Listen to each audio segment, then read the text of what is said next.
First time we've ever built a monkey pond on an island. Never actually built a monkey pond. So the only thing I haven't seen is somebody actually pooping in their hand and throwing it at people. That's where we're drawing the line on this one. I would say this is a first for me. I've never been part of a zoo at its infancy. It's been a long day, but it's been a good day. We had our certified Aquascape contractors out with us, made all the difference in the world. Your zoo is officially started. Yeah. Thank you.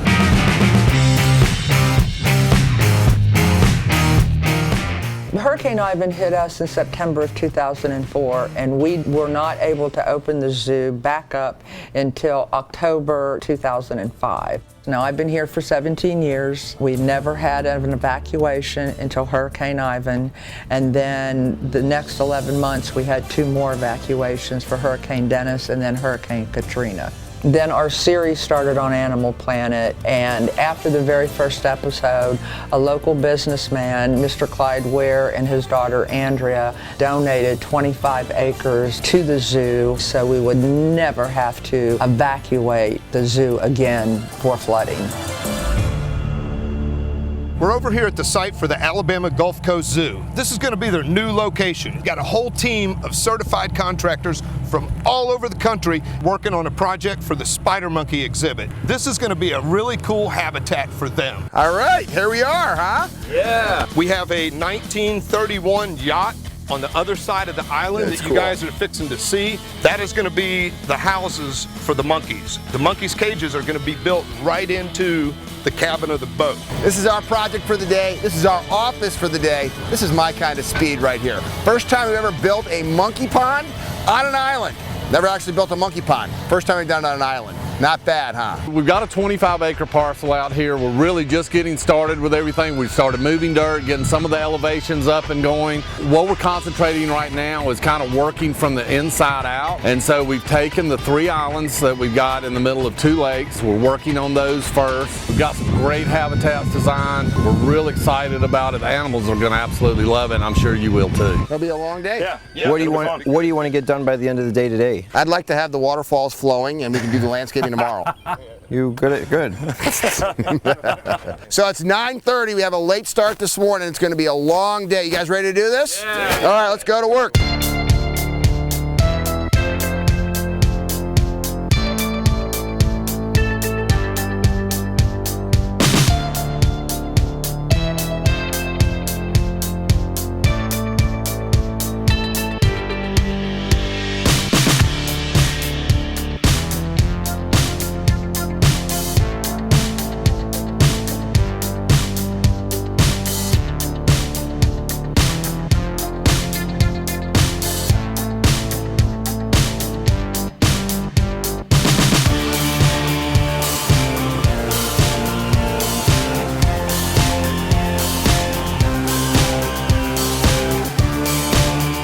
Greg, my biggest concern is that 10-foot slope we have there. Yep. And the only rocks that'll be to scale with that size slope is these guys. If we got 4 or 5 more of these style type rocks, okay. So I'm thinking like 5 pallets of those 3 to 5 per pallet. Okay, I got it. I don't think he's got it.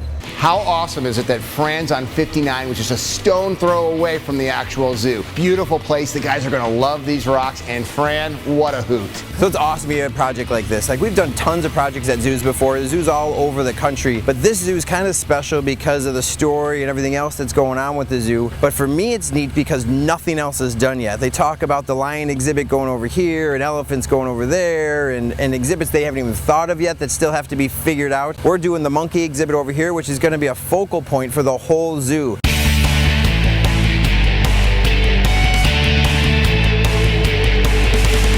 It's been a long day, but it's been a good day. We hit everything really hard in the morning and everything just went really smooth. Our challenge was we had to work our way down that stream because we had this narrow little channel to work in. Once we had that overcome, we started dropping in those big boulders. The guys came behind us with little stuff, some of the driftwood and big logs and stuff like that. It's looking awesome.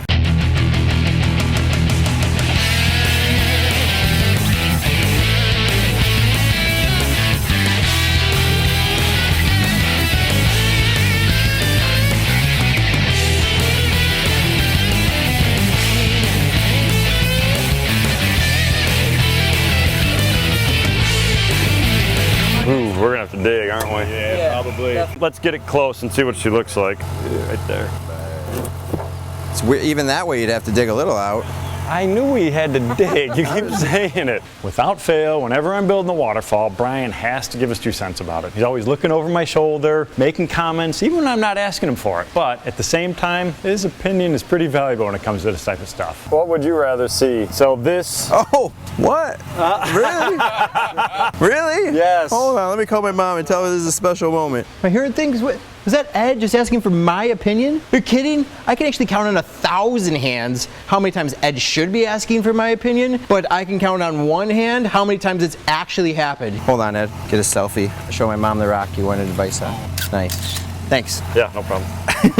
Everybody feeling bright-eyed, bushy-tailed, full of vim, vigor, and vitality this morning? No.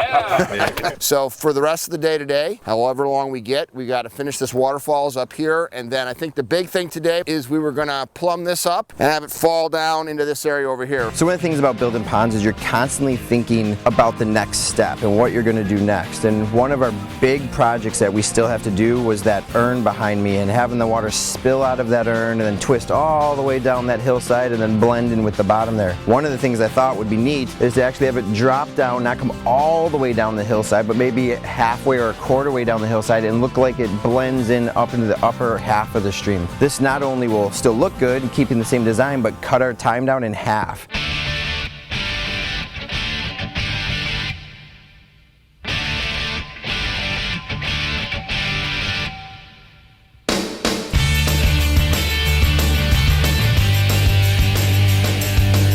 So the real secret to this project, you almost have to be the monkey. You gotta think like the monkey. You gotta really engulf yourself in this monkey lifestyle, right? The only thing I haven't seen is somebody actually pooping in their hand and throwing it at people. That's where we're drawing the line on this one. That's where the monkey business stops.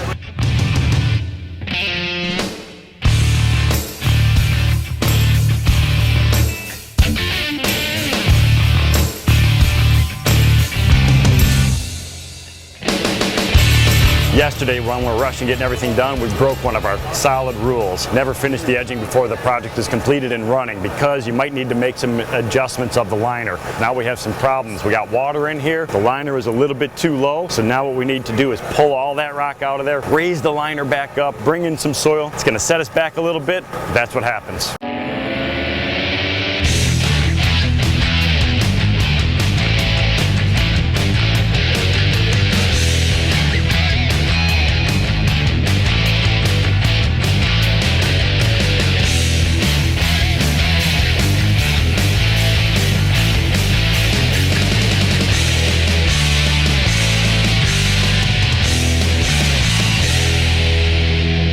So we fired up the waterfall, and we always, just take our time to make sure all the edges are good. And Trey found a low edge over on the side here. We didn't put in a sufficient weep hole, and a weep hole is basically a channel that allows the water, if it's moving in the wrong direction, to go down through a cavity through a bunch of gravel and then daylight back out underneath the stone rather than it going out and over the liner in the other area here. This little trickle of water that's moving through here will find that gravel, almost like a French drain, go down through that gravel, back out underneath the stone rather than going this way and out over in that way. We want to make sure that this thing's bomb proof, because coming back out to an island with a bunch of monkeys is not an easy thing to fix. This is supposed to look like all the water starting from this barrel, so the water is going to be pouring out of this and it's going to connect in with the rest of the stream system. So what we have to do is we have to connect our lining system to this concrete wall. We don't want it getting behind our rubber liner. We want it to stay in place. We have our EPDM rubber membrane. We have what's called the termination bar or a batten strip. What this is going to do is we have holes in here. It's going to bolt the liner to the concrete. In between the liner and the concrete, we're going to use a silicone sealant. That's going to make that connection, so any water that hits here will roll its way down inside of the liner. Now in front of this, we don't want to see any of that mechanical stuff. So what we're going to do is we're going to come in here and do a rock face along this wall to transition from this old Mayan rune look down into this eroded stream bed. So we got all these big boulders and all this stuff. Then it's going to connect in with the rest of the waterfall system.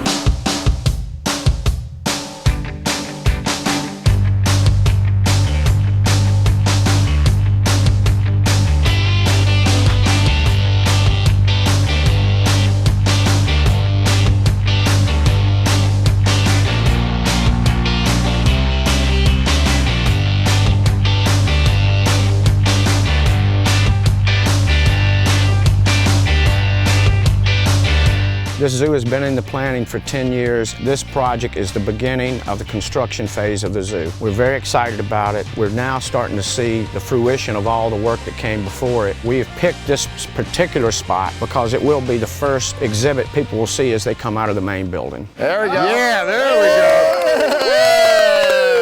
go. Whoa. Let there be life.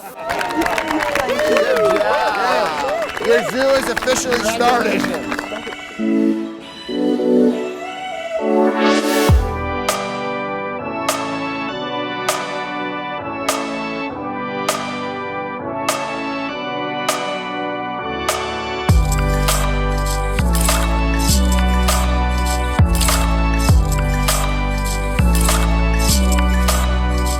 You ask people, I am never at a loss for words, but I am now. I had no idea that it was going to look like this. I mean, it's the biggest, nicest exhibit we have ever had at the zoo in its 27-year history.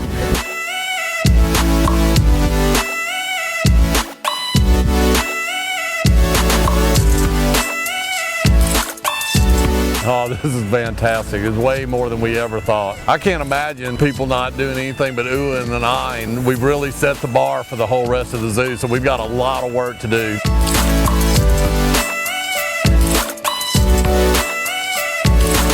Well, the little zoo that could, that has been doing for a long time, is going to be the bigger zoo that will as soon as they get this place opened up. So it's fun to be able to build the very first exhibit for this place. It all turned out great and we had a blast, and I got to be dirty. And whenever I get to get dirty on a project, that's a good project.